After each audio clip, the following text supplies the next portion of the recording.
को परेशान करने वाला है।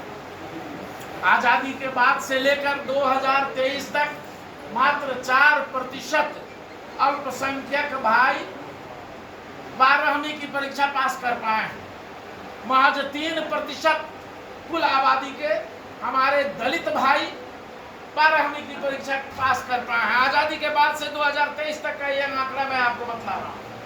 और मात्र 5% हमारे अति पिछड़ा समाज के भाई 12वीं की परीक्षा पास कर पाए हैं। ये शिक्षा की दुखद स्थिति, दुरावस्था उसी सरकार के आंकड़ा से स्पष्ट है।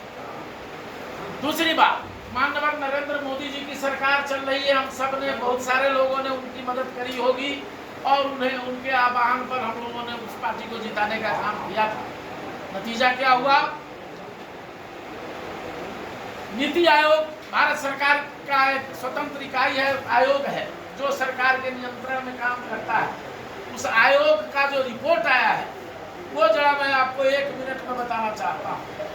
ए बाबू, नौजवान साथी, बैठिए बैठिए, जरूरी जानकारी लीजिए तब ना आप किसी को बताइएगा भाई। वो काफी हैरत अंगेज है।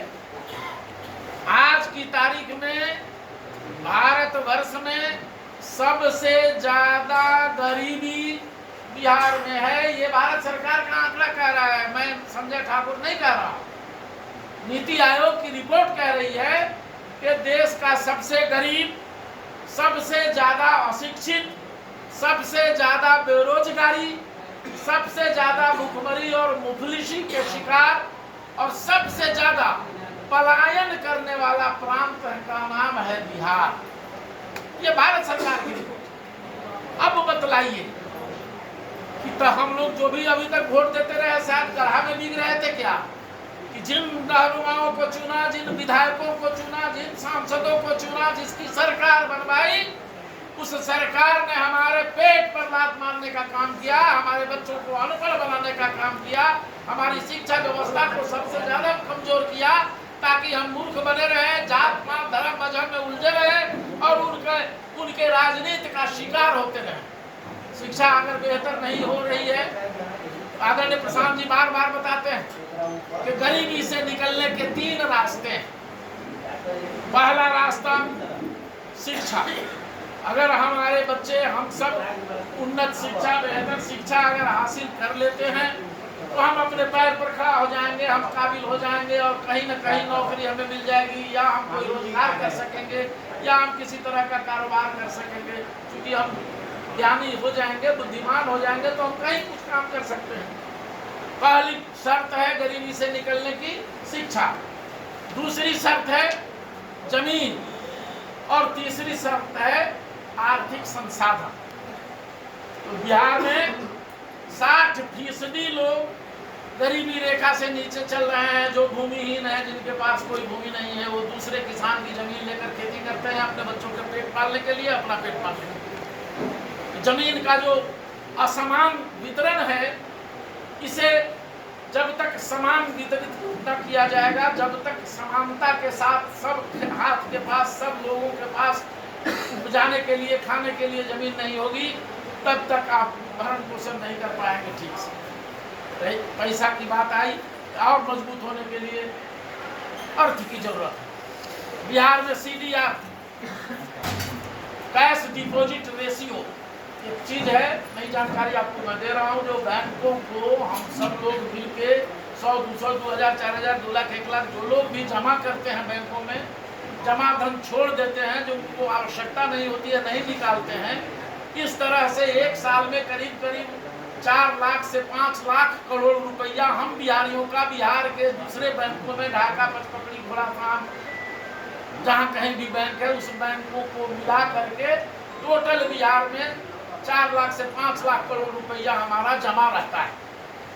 तो भारत सरकार के रिजर्व बैंक ऑफ इंडिया का रूलिंग है कि इस रुपया का विनियोजन उसी प्रदेश में किया जाए, घर बनाने के रूप में ऋण दिया जाए, गाड़ियां खरीदने के रूप में ऋण दिया जाए, व्यवसाय करने के लिए ऋण दिया जाए, छोटे छोटे लघु उद्योग स्थापित करने, फैक्ट्रियां खोलने के लिए ऋण दिया जाए।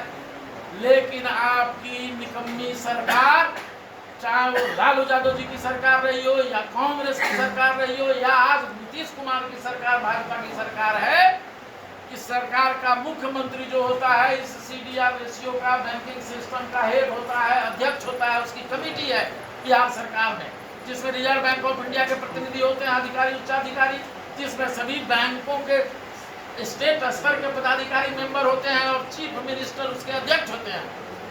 जानकर ताज्जुब होगा कि आपके यहाँ 35 से 40% मात्र CD रेशियो का इस्तेमाल हो रहा है और लोन दिए भी जा रहे हैं तो आपके चप्पल खिस जा रहे हैं, तब जाकर के किसी तरह से किसी को लोन मिल रहा है। ये हालत बना करके और आपका रुपया गुजरात जा रहा है विकास करने के लिए, अहमदाबाद के फैक्ट्रियों में लगाए जा रहे हैं, दिल्ली, कलकत्ता और हरियाणा, पंजाब के कारखानों में आपके वो CDR के जो रुपए रखे हुए हैं 4 लाख 5 लाख करोड़, ये रुपए उधर जा रहे हैं। आदरणीय प्रशांत जी का यही कहना है कि हम CDR को अपने नियंत्रण में पूर्णतया लेंगे और 90% राशि का इस्तेमाल बिहारियों के उद्योग कारखाने के विकास के लिए, रोजगार के लिए और बेहतरी के लिए किया जाएगा। तो ये 3 जो समस्या आपकी मूल है, शिक्षा के लिए आदरणीय प्रशांत जी की स्पष्ट समझ है कि प्रत्येक प्रखंड में प्रत्येक साल एक नेतरहाट स्तर का विद्यालय स्थापित किया जाएगा। तो 5 साल के लिए अगर आप सरकार आपके मर्जी से, आपके इच्छा से, आपकी सहमति से, आपके बटन दबाने से बनती है तो एक प्रखंड में 5 नेतरहाट विद्यालय स्थापित किए जाएंगे ताकि हिंदू, मुसलमान, दलित, हरिजन, गरीब सबके बच्चे, समाज के सभी जाति वर्गों के बच्चे उसमें पढ़ सके। और आप जानते हैं एक नेतरहाट था बिहार में और अभी तक 300 से ज्यादा IAS अफसर उस नेतरहाट विद्यालय का प्रोडक्ट पैदा हुआ है। तो नेतरहाट का मतलब ही है बच्चों के विकास में इतना ज्यादा विकसित करना बच्चों के दिमाग को कि वो IAS बने, IPS बने, इंजीनियर बने, डॉक्टर बने, आसानी से बन सकेगा। ये व्यवस्था चाहते हैं आदरणीय प्रशांत जी, गरीबी से निकालने के लिए बेहतर शैक्षणिक संस्थान को।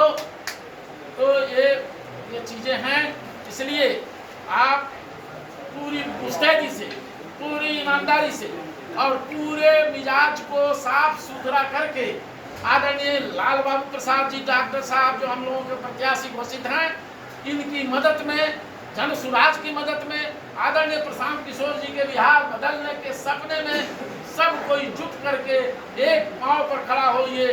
जब तक आप नहीं जगिएगा, जब तक गांव के लोग नहीं जगेंगे, जब तक बिहारी नहीं जगेगा, बिहारी का खोया हुआ सम्मान वापस नहीं आने वाला है। इन नेताओं ने हमें न केवल लूटा है बल्कि हमें गरीबी में धकेलने का काम किया है, हमें बेरोजगारी में धकेलने का काम किया है, हमें परेशान किया है। अभी इसी गांव के रहने वाले हैं। आप जाइए अपने विधायक, जिसको हम लोगों ने विधायक बनाने का काम किया था, आप सबने किया था, केवल एक बार उसके गांव चले जाइए और उसका घर देख लीजिए, आपको समझ में आ जाएगा कि आपके शरीर में सिरिंज लगाकर आपकी गाढ़ी कमाई को किस तरह से लूटा है और उस लूट के तिजोरी से एक एक कंगूरा उस मकान का जुटा है। ढाका थाना क्षेत्र में उस तरह का मकान किसी के पास नहीं है। उनके पिताजी